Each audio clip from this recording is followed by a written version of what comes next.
How to delete StarMaker account permanently. So if you want to delete a StarMaker account permanently, then first you need to open up your StarMaker application. And once you've opened, make sure to log into your account and then go for your profile, which is on the bottom right.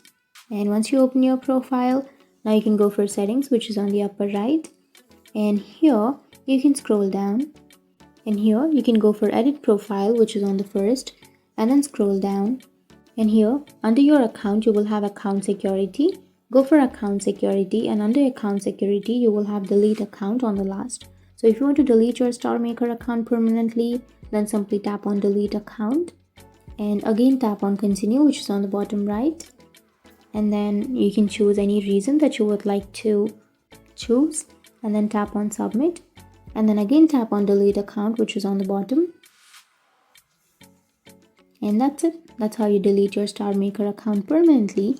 And if you have any questions, feel free to comment below. Thanks for watching.